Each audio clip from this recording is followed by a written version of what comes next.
A very, very warm welcome to the 35th International DOK.fest Munich, this year as our online edition DOK.fest Munich 2020 at home. We are very, very happy to have this live Q&A today for the film Songs of Repression. My name is Daniel Lang. I'm going to be your host, and this is my colleague Samay, Claro. You as the audience can ask questions via chat, and Samay will take the questions. The film Songs of Repression is nominated for the Kino Audience Award in cooperation with the BR and Dreisat. It's a film of the DOK International Competition, and it's the international premiere. And I'm extremely happy, and we are very, very lucky to have the two directors with us this evening, Marianne Hougen-Moraga and Estephan Wagner. Hello. Hello. Hi there. Thanks for having us. Thank you for coming. Where are you at the moment? We are in Copenhagen. We live here in Denmark, and we live together. We are partners in real life and in work life, in crime. And we're at home. Yeah. I'm going to head straight into the first question and into the film. So Colonia Dignidad and Paul Schäfer are of course buzzwords in Germany. And I think for a lot of Germans, you have images straight away of, like, I don't know, dark jungle or, I don't know, religion or fanaticism. And how did you get access to the place, to the Villa Baviera? And how did you get the people there to open up? Yeah. So a key word for us was time. We started going to Chile. We are both half Chilean. Estephan is half German, half Chilean. I'm half Chilean, half Danish. And so we went to Chile on a holiday, and on that holiday we went to Villa Baviera, as it's called today. To see, we had of course read about it before, and we thought it would be a very, very interesting and important place to make a film about. So we decided to visit the place and see if it at all would be possible to get access. And on that trip, we spoke with some of the people in the colony, and we decided to be very honest about what we wanted to do. And they were open to the idea of us making a film there. But of course, we knew that we could not make a film just by going for a week and film. We needed time, because we were genuinely interested in getting to know the people who live in Villa Baviera. So we decided to move to Chile and live there for half a year.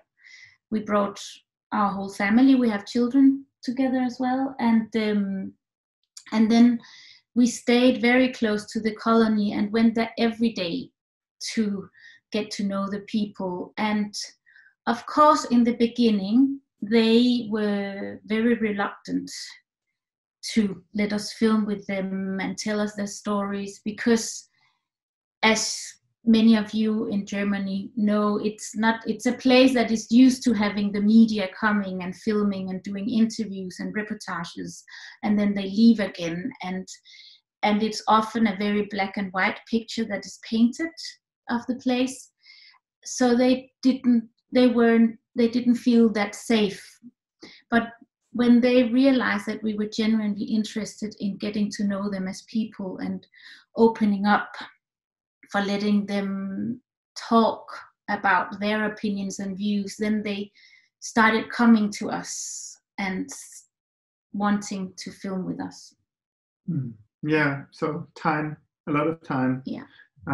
Genuine interest, trust, which is not only them trusting us, but also us trusting them, and getting a real relationship going. That was crucial for us. And actually, another thing that Estephan, we don't do in general, we didn't make interviews. We always had conversations with the participants in the film and also with the ones who are not in the film. We never prepared a specifically angled interview with a certain perspective. We were always open to react to the themes that the people who live there were keen to speak about and open up about. And therefore, it obviously also took a long time for us to get a relationship to people who would talk a bit about the past or say, I don't want to talk about the past. It took time. Yeah. And parts of in the film, you often see you see the time before the conversation starts, or you see the setting up of the camera. And this gives us, of course, as the audience, it gives us a sense of authenticity or of being there, of directness. Was that always the plan to include that in the finished film, or did it just happen in the editing or in the post-production? I would say both. We were working a lot with what we in the edit call the authentic now, which is the unprepared, almost, I would say, unfiltered moment of encounter where nobody is ready. We are not ready, they are not ready. And ready in the sense of we all, just like now, we all put some sort of masks on. And that sounds more cynical than it is, but obviously in human relationships, we have a certain way in which we want to meet other people. We meet our parents differently than we meet our partners or our children. And in that sense, having a camera in front of you also makes you, and especially having grown up in such a society with such a past, makes you immediately want to protect yourself with sort of mask. Now, the moments before are moments that are very fragile, very authentic, but also very transparent. And then when that moment, at a certain point shifts over to what you could say, the moment when we are ready, gives the audience the possibility to see both sides. So there's a sense of self-representation that is really interesting there, and adds to the authentic feeling, which is very important for us, because we didn't want to give the sense of a staged or very controlled setting, like is very often in other reportages or documentations the case, with big musics underlying that make you wish that the audience feels something, or a very harsh or deep narrator voice that points you in a certain direction. But in letting that out and allowing the audience to feel that authenticity, we wanted to make the approach as genuine as possible. But also, it also shows us that it is a film, that it is made, and it's not something that is, I don't know, that comes from nowhere. I found very interesting. Yeah, that is also a reason for us to have it in, and in connection to that is also to empower the feeling of the fact that there is a relationship between us and the participants in the film. That is not us only pointing the camera at them and us hiding behind the camera, but you hear us, you sense us, and you hear us both before the scene actually starts, even though it starts early, and then you also sometimes hear us in the scene, but we are present all the time, just like the participants are present. Yeah. There is a scene in the film that I would like to talk about, which really moved me. I was really I was just really moved by it. When Horst's wife and him and another lady, they talk about sexuality, and I think it's about how to talk to the kids about sexuality. And then the wife says, yes, she's never actually thought about sex and love being connected, and that she does not just feel that way because of the abuse that she had or that she suffered in her life. How do you, as filmmakers, leave after a scene like that? Or what happened with you as filmmakers while filming? Were you like, oh my God, this is film gold? Or was it, oh my God, how should we react? Like, that would really interest me, because I found it so unbelievable and so moving that it was it was a scene that really got to me. I think it's actually both. Well, when you film as such a scene, you know that it is a very strong scene, and it's an observational scene in its purest sense.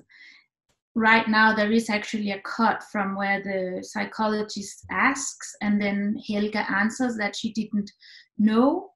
But in the real recordings, there is a real panning to the moment where Helga answers. So in that sense, of course, we knew that it was a strong scene and that it would be gold. But of course, there's also a whole ethical questioning. Is this something that will it be too hard to put in the film? But then Helga and Horst were very open about this. For them, it was very important to get that out. And in the edit, we could also much stronger feel what would be, whether it would be too strong or not. And we found that it was important to put in. And of course, if Helga and Horst would have said, this is not something we want to come out, then we would have respected that. But they didn't. They wanted it to be there. Yeah, and I mean, as we said earlier, we didn't make interviews where we just wanted to get a certain answer and then left. I mean, we stayed there for so many months and kept going back on many occasions for several weeks, that we had very, very close relations, and we still have close relationships with them. At the beginning, when we moved there for the first month, we didn't even take the camera out. I mean, we wanted to have a genuine relationship with people. So we knew many things that, many that are not in the film for many different reasons, obviously. But so, although, because you ask, like, what happens in that moment, obviously you sense when it's happening that it is happening, and that and what it means. But at the same time, we had a very deep knowledge about them and what kind of stories were lying behind that. So it was not surprising in that sense that, oh wow, what she just said is something that is totally new for us. But still, when it happens in front of camera, you are usually very aware that what is happening now, you should really, really put attention to and behave respectively with it. How did the protagonists react after watching the film, after seeing themselves on a screen or on the cinema, in the cinema, in a film, like reflected? How did they react? What were the reactions? Should I just take that one? So we had promised everyone that we would show them the film before we would show it publicly. And that might sound like a little detail, but it's not. For us, that way of working was central, and it is reflected in many ways in how we dealt with both the story but also with the people. Respect is a big theme, and it's a mutual theme. So while Marianne was working on the color grading in Amsterdam, because we have Dutch co-production, I went to Chile just when everything was about to lock down. It was a crazy trip in many senses, but also because of COVID-19. I basically took the last Air France flight out of Chile that left the country before the lockdown. But that's a sidetrack. So we showed the film to everyone who wanted in the colony. And it was an incredible screening. I've rarely seen something like that. You would hear a needle fall down. It was absolutely silent. And of course, they see many things that other people won't see. They're watching themselves. They have all the relationships that they are used to suddenly crystallized in 80 minutes in front of them. And afterwards, I went in front and we had a very long conversation together. It lasted for 1.5 hours with 70 or so people there, many elders. And, you know, inside the colony, there are different groups, you could say. Some like each other, others don't, just like it is in any society, in any microcosmos as well. And from all sides, we got these extremely touching responses of people suddenly realizing, and you could see as it would happen in front of them, realizing all sorts of things about themselves and about their neighbors, about their family members. People telling me, I am so surprised to see how damaged we are. You know, statements like that are really like, whoa, gosh.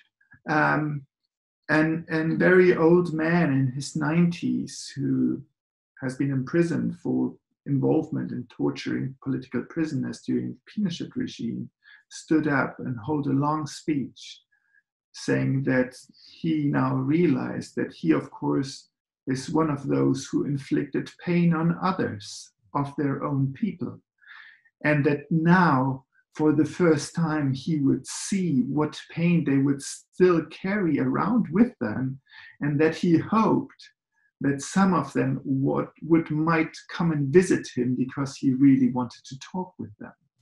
I mean, such a catharsis is really what you dream about while making such a film. I mean, of course, there are many aims. We also think while making such a film and how it will affect other people. But of course, you have a huge investment in your participants and want them to have something positive coming out of it. And I think we really did achieve that. So yeah, we're very, very proud about what they have managed to use this film for. Because sometimes during the film, while watching it, you get the feeling that it is like a type of therapy for the protagonists, for the people living there. But I'm glad that they see it also as something that helps them, and not, oh my God, what did you do? Yeah. I think it's also a film that will live in them for a long time, and it comes back. They still write to us sometimes, and mentions the film, asks where it will travel, and more than that. So it, for them, just like for everyone, it is also a complex film. So they keep talking about it and asking questions. And yeah, you both have part of your background is in Chile, but you now live in Europe.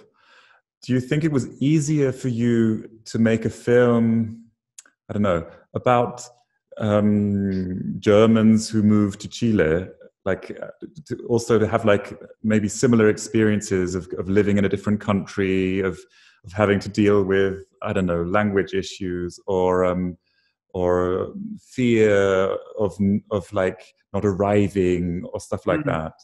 Do you think it helped you while making this film to have like on the one hand also an outsider's perspective, and on the other hand also something that is similar? Oh, I certainly think so. I certainly think that our backgrounds was key to making this film. It wouldn't have been the same for us if it had been about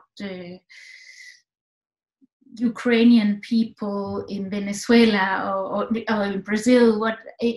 We have very deep ties to Chile, both of us. As I said earlier, we are both half Chilean, and Estephan half German, and I'm half Danish, or my dad is from Norway, but I was born in Denmark. And so the fact that we had this combination definitely was important for us. And while we grew up, we knew about Colonia Dignidad, as it was called at that time. Everyone in Germany knows that. We knew about it, but from two very different perspectives. I was born in Denmark, but my mom was a Chilean refugee. So from Pinochet's dictatorship in 1973. So she mentioned Colonia Dignidad a few times and just said, I shouldn't ask too much. I shouldn't get close to the place. It was a place where political prisoners would probably be tortured and killed. And Estephan, on the other hand, grew up with a German-Chilean family in Chile.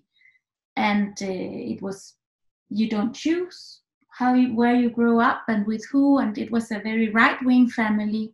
So you would travel every year to southern Chile, and on the way there you would have lunch at the colony's roadside restaurant. And that is basically the two, also in a way you could say black and white or north and south images we had of the colony. And of course, when you then grow up and create your own views, Estephan, as a young teenager, realized that Pinochet was not such a good man. He had also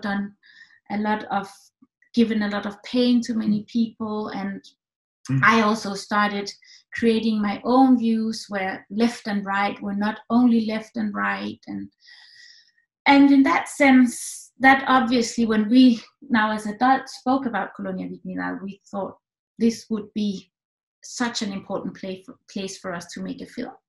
And then the fact that we, while being there, knew German. Estephan speaks fluently German, and I learned German in school and took extra classes in order to make this film. Helped us a lot as well. And while filming, I could certainly sense that Estephan had some background knowledge or feelings from the German community in Chile, which I didn't have. On the other hand, I had my family would put us in contact with a lot of NGOs and other people who work for the rights for the family members of the disappeared political prisoners inside the colony. So together we actually were able to get the access we got, and yeah. Yes. And just like it helped us, I think it helped the members of the colony a lot to build up trust, because they knew and felt that we were not just some aliens dropping in because some TV station had sent us there. I mean, we were people that I had known this place since my early childhood, and there are many references we have in common. So suddenly this distance barrier between an unknown journalist and his participant broke down, and it was much easier to get close to each other. I'd like to talk about the songs in the film. Was it clear to you that the music or the songs would be a theme that could run through the film and help the audience follow the story basically of the film? Was that an idea that came from the beginning, or was it something also that developed while shooting there? It developed early on while shooting, though first when we were there, we did not have that idea while researching or while planning for the trip. But we knew that we wanted to incorporate some sort of probably artistic element that would combine the past to the present. We knew that we didn't want to use archive footage for many reasons, but that's again a different story. But we wanted to use some sort of bridge. We had in mind while doing research that there could be something related to theater, because they used to play theater and very funny, some sort of funny sketches and stuff. But then when we were there, we realized that would be a very imposing idea, because they were not doing theater anymore. But on the other side, we realized that music played a huge role in many people's lives there, and on many levels. And we realized that, whoa, this is something that we can use in many ways as a metaphor, but also very concretely. We can connect it to both joy and fear.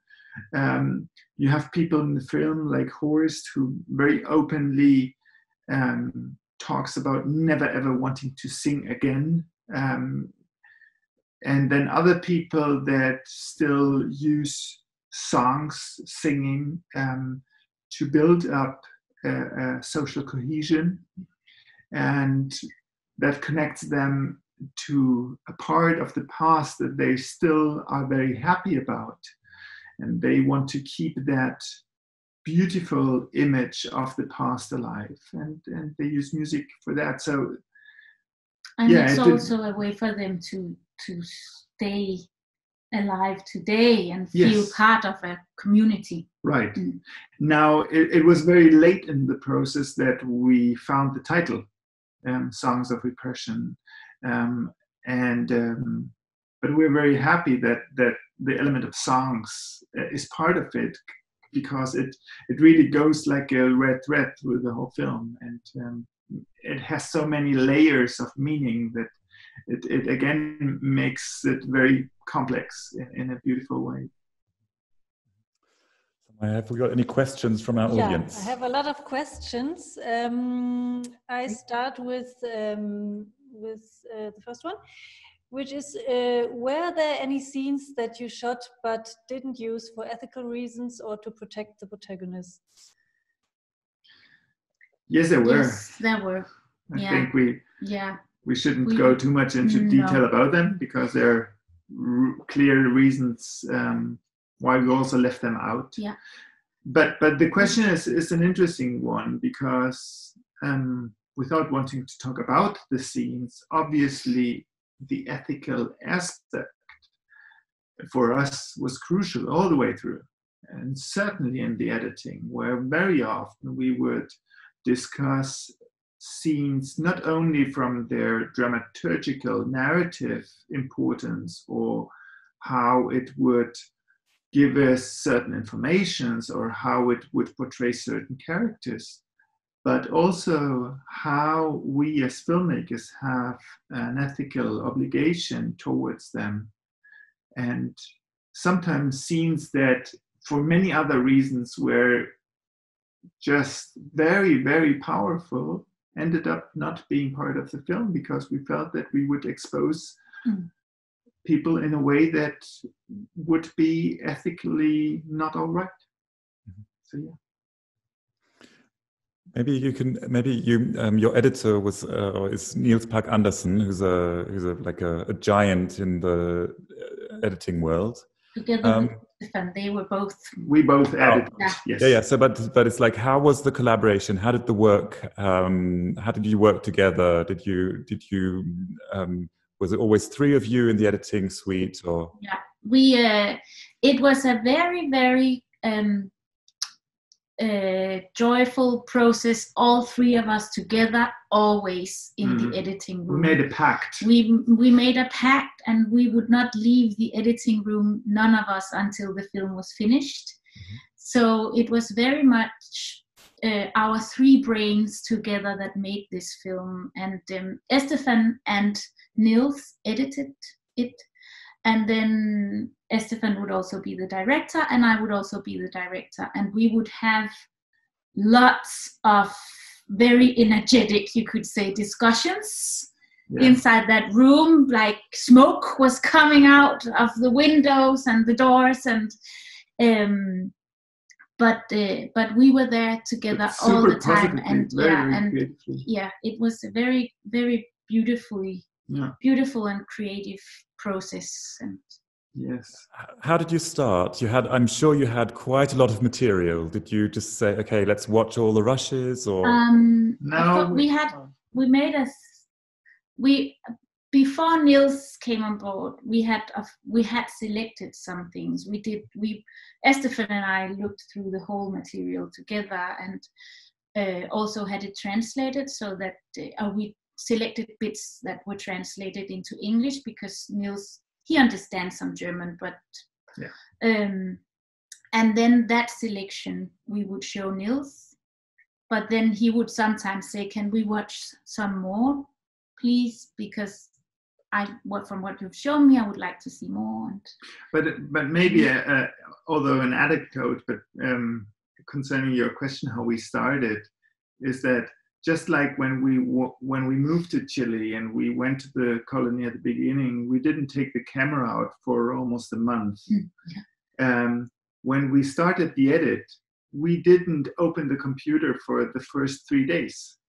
We just talked and went for walks and talked 8 hours a day, because we needed to find a common ground and have a deeper understanding than just what you could expect and what you get in many other reportages about the place, which is the repetition again and again in Germany, you know about it.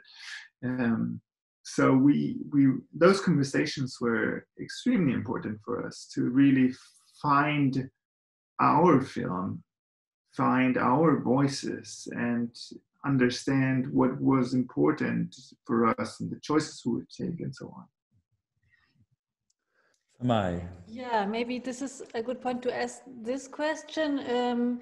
How much and how extensively have you researched or watched other films, feature and documentary films, about the Colonia Dignidad in advance? Well, we very extensively, Here, I mean, as much as we could, as much as everything that we could get close to, we watched. And here in Denmark, we are so lucky that we can apply for a small grant, a small research grant as a director, and that you can use to travel somewhere and do research to see if you can actually make a film. You can use it to gather material that you want to have in order to know more about the subject you're making a film about. And we got a small grant like that. And with that, we researched everything. We found all the films we could find, all the reportages that we could find about the colony. And we also traveled to Tromsø in Norway, where there is an anthropologist who has done research inside the colony and knows about it. And then we also traveled to Germany, where we spoke with a extremely interesting man who's also sometimes in the media, Jan Steele. He's in Berlin, and he also researches in the colony and is doing a lot of projects there, also reconciliation projects, and so we also traveled to Berlin and spoke with him, and so we were really we have researched extensively. Yeah. Yeah. And I think I would add that it is fantastic with which generosity these people met us. I mean, Jan Stehle in Berlin, for example, or I mean, everybody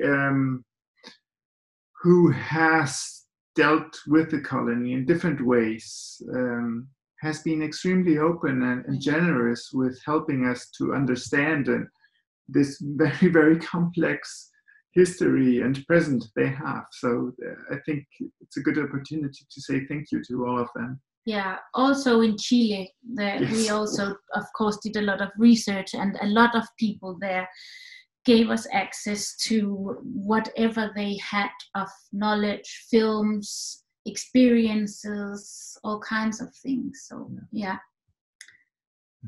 Mm-hmm. Okay, next question would be, was it challenging for you to keep the emotional balance and to stay open to all of them? Mm-hmm. I guess they mean the protagonists. Mm-hmm. Shall I? I don't know if it was always easy, but we definitely did our best to always have the best possible relationship and to free us from prejudices, because there are many. Obviously, a place like this is predestined to create prejudices in everybody. And then that's like on a more logical level, but then on a more emotional level, of course, when you get close to people who have gone through so much and still carry so deep traumas from all kinds of physical and sexual abuses, that of course that touches you, especially if you build up relationships. Now it's an interesting balance that we always tried to keep, because again, like when you are a journalist that pops in for 3 days and leaves, those revelations can almost be juicy or something. But for us, of course, having relationships to them, they're very, very tough as well. I mean, it's like when a good friend tells you that, I don't know, she has been raped. It's not an easy one to swallow, and that obviously also demands a lot of time being together with the people to comfort or to talk with, and to have an exchange that where they don't feel that you are just sucking something out, but you're giving back as well. And I think that's key, actually, because for us, of course, the relationships we built up became more than just more than that we are just interviewers and they are interviewees.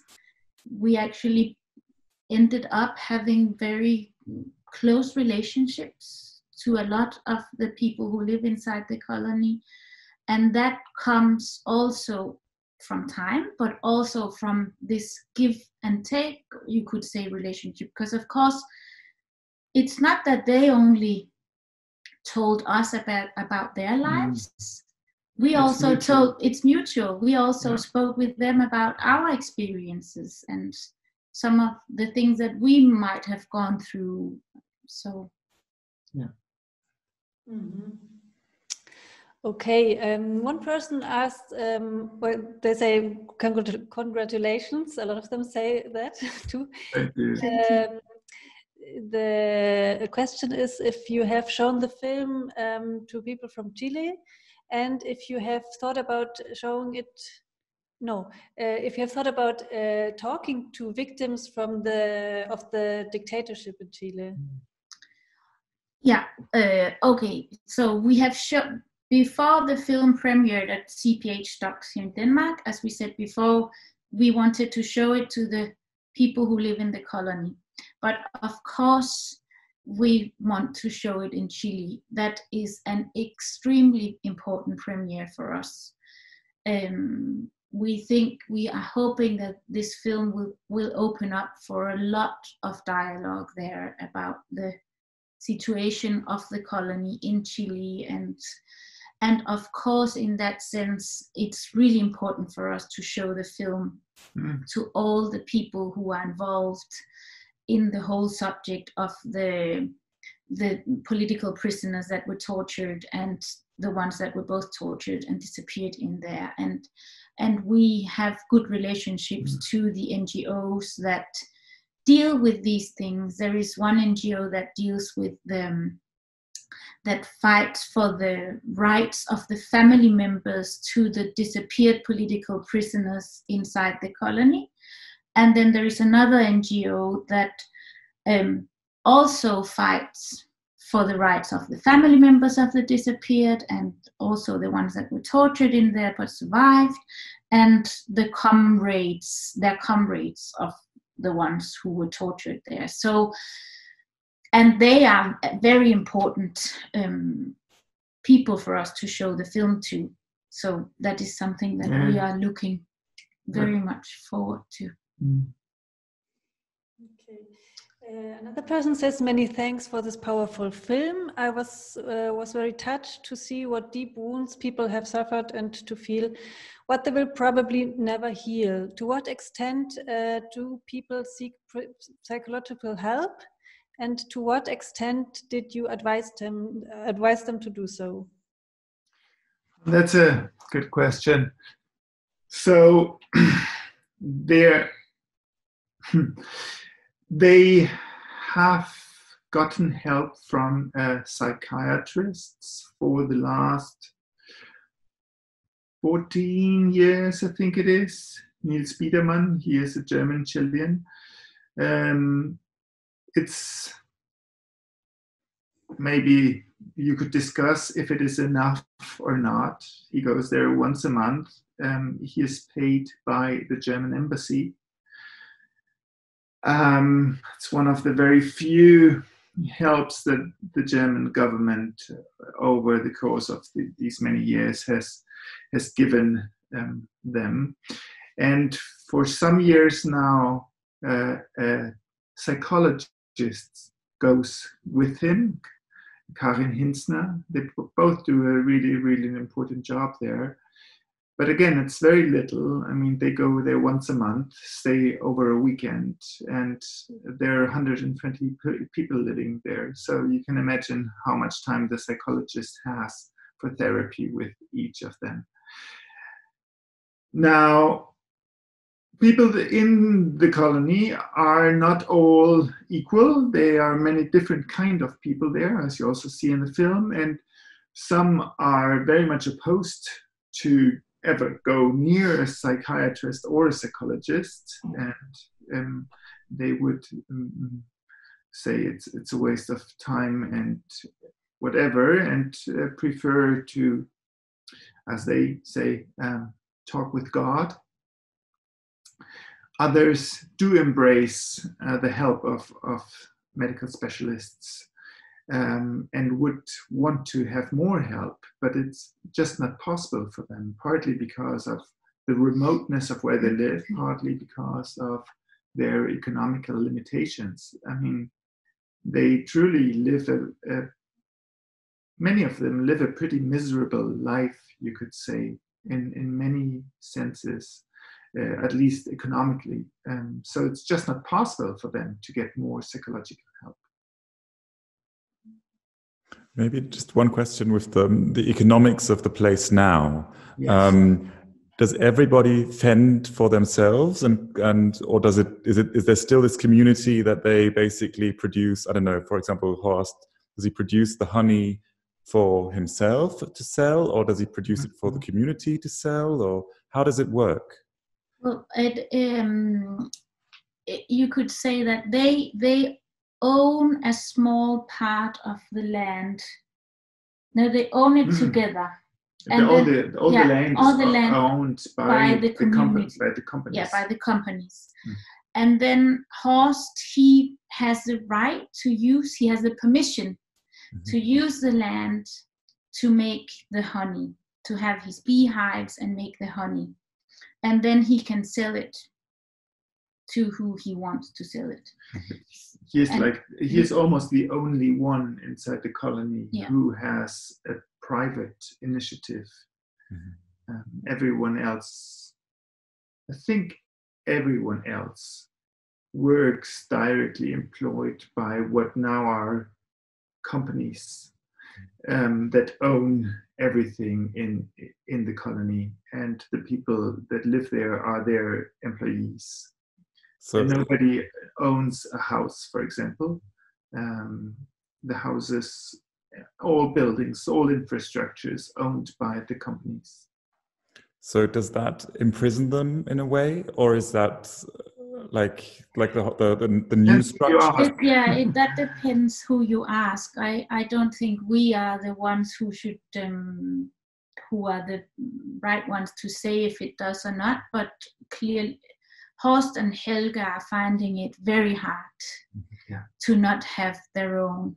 And also, as Helga says, she used to have dreams about having her own home somewhere, but she can't as it is now. And the house they live in is not theirs.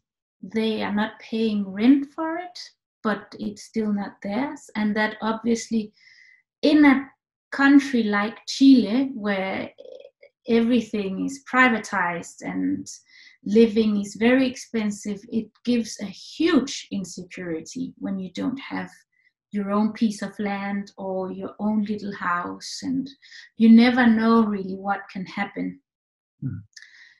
So it for some of them it is very unsettling.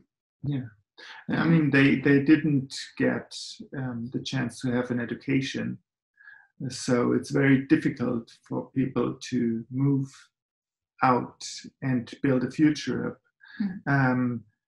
The majority of the parents of those who now live there, or still there are many old people, but of those who are still in working age, the parents gave everything they owned into the colony, also their pensions.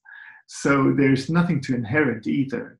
So if you live there and don't want to keep living there, there's really nothing you can go back to. So several people have left back to Germany, and many of them actually live from Hartz IV in Germany because they just can't get on. And you can also see in the scene where Aki, who is friend of Helga and Horst, he comes and visits, and he grew up in the colony as well. But he left. But even though he's left, he's struggling so much with living. He doesn't depend on the colony, but it's haunting him that he doesn't have a proper education. He is struggling so much to be able to pay for living outside the colony as well. Yeah. What other questions do we have from our audience? Another question is, was the decision to insert text panels with the facts a decision that stood from the beginning, or was it a decision you made in the editing process? Came in the editing process. It actually came rather late, not at the end, but rather late in the editing process. And I think we have to say, because this is now being shown in Germany, that obviously in Germany there is a knowledge about the colony that does not exist in other places. And for many people with whom we made test screenings during the editing process, we got feedback that although they had very strong emotional reactions to what they were seeing, they lacked some information that would contextualize them. Now, by having taken the choice not to have a narrator telling you stuff, or having, I don't know, other films use like news pieces to say, now there's better, and beside creating some sensationalism, you also provide information. Well, we don't do that. So we wanted to keep a very low-key level with them, in the sense that they should not be something that creates some sort of emotional impact. But of course, they give you a sense of, or some knowledge, some information where you can then understand what is unfolding around. And it's also about when you read the text that we put in, it's also easier for you, we hope, as an audience, to read what is said and what is not said in the scenes that we see. Whereas when we showed the film without the texts, people would simply not understand the in between the lines of everything that was said, because also maybe because it was not in Germany, but also because it just wasn't written down, so you didn't even feel it emotionally because you didn't have that information. Yeah. So, okay, I have two questions that may be the questions for the end. So if you have something else, or... What else? What I else? can just ask them. What else? What other questions do I have? Oh, what maybe just a comment. What I found incredible was actually the landscape there, because it reminded me so much of the place I grew up in and I live in, near the Alps. Yeah. So I see, like, of course, everything is bigger and wider, the landscape, but it has this very German feel, which I found very eerie. Yeah. And also just what I found really incredible, the whole basically imagery I get there, the clothes the people are wearing, the houses they are living in. It feels so dated. It feels so out of time somehow. It was that was something that really got to me somehow, as a German person, I guess. And then you see like them doing sort of pseudo Bavarian dancing and singing, and I just go, I can't believe it. So I have to just say I really loved the film. It was on very many levels. It touched me and it made me go, oh my goodness, I can't believe it. And I really felt with the people. So it was a film that it was like a roller coaster ride for me in a way. Well, thank you. But I think maybe we could give a comment back on the comment you gave with nature, because that's obviously also something that we thought a lot about. We worked a lot with postcard aesthetics. It was this postcard-like image. The place is so beautiful, and we obviously wanted that beauty to be part of the film, because that's part of portraying that place. And so we made these big nature shots and put them in the film in order also for the audience to digest what they hear and the information they get in the texts. And then it also works as a contrast to all the terrible things you also hear about. And what we also thought when we were there was that nature and also the buildings and have all been witnesses to everything that has been happening in the place all through the years. and therefore it was really important for us to include it in the film, to make it just without any words, whisper or give a feeling of there is so much lying underneath this earth and in these walls. So it was really important for us to make images that would work in these two extremes of postcard beauty and dark pain.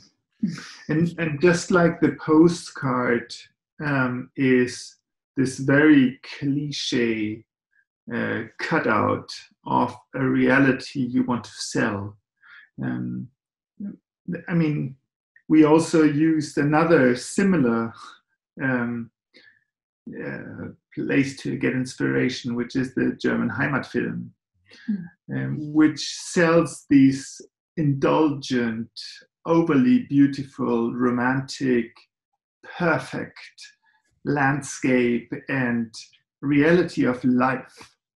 And of course, things are not just like that. Things are much more complex. So these images that we chose to use help to have different layers of meaning in them. Also, just like you mentioned, the similarity to the Alps and to German landscapes is very striking, but it's not only because that is beautiful, but there are so many meanings in that and so many intentions from our side, but also from their side, how to portray which place they chose, why they chose it. And so there are many thoughts in those images. Did you, before making the film, did you ever think that you would dive so deeply into the whole horror of this place also? Or was it something that you, because it does have something to do with how close you get to the people. Right. And I think as a journey for you as filmmakers, I don't know, were you aware of how far you were actually going to go? I think always when we make films, we need to get very close to the people we film with. And we obviously knew that this place is not a place where only a few things have happened. We knew that it was a place full of traumatic events.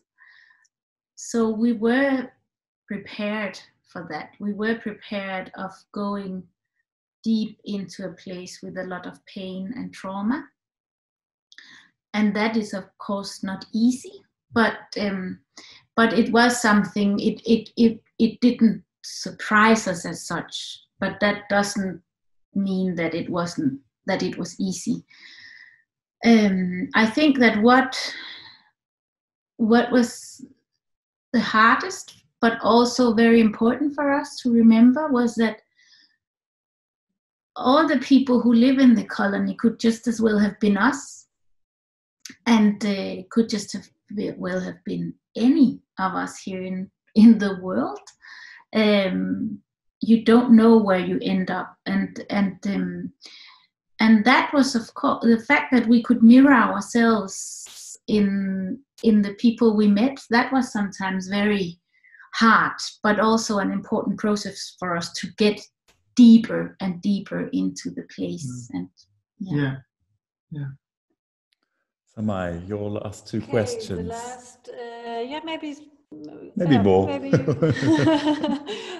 Okay. Thank you for this deeply touching documentary experience. I know this may be a tad premature to ask, but do you already have an inspiration for your next project?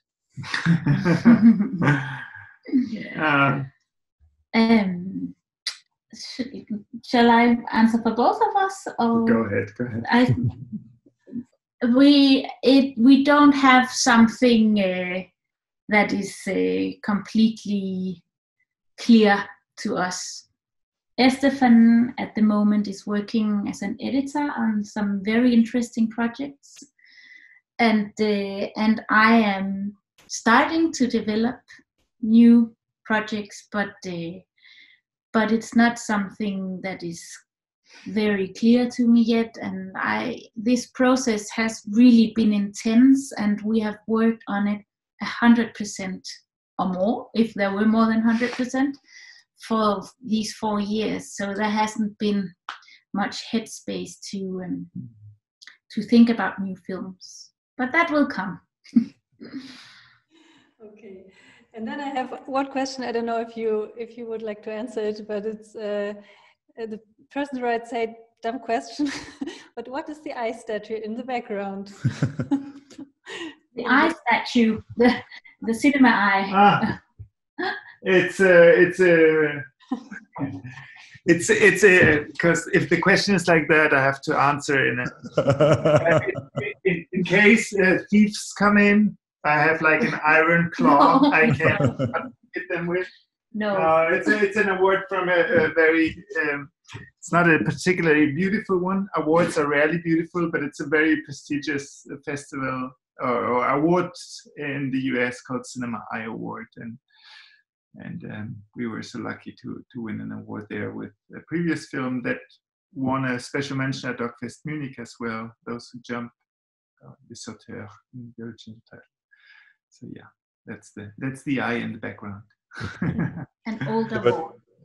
But you already have won 2 prizes at CHP Docs, CBH Docs in Copenhagen. So congratulations for that. The main prize, and also I think the Critics' Prize. Yes, the main prize and the best Danish film prize from the Danish. From one of the big, the Danish film critiques. Yeah. Okay, so congratulations.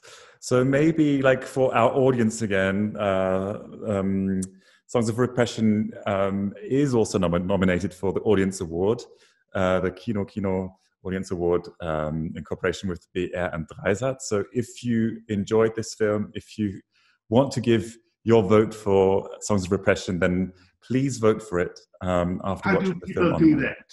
They can do it after watching the film. They can click on the claps. They can go to from 1 to 5 claps. Wonderful. Go ahead. So yeah, exactly. So Marianne and Estephan, thank you very, very much for joining us tonight. Pleasure. Good luck with the film, and good luck for the next projects. And hopefully next time we can invite you to Munich with your next film and see you on stage with a real live audience again. Thank you very much.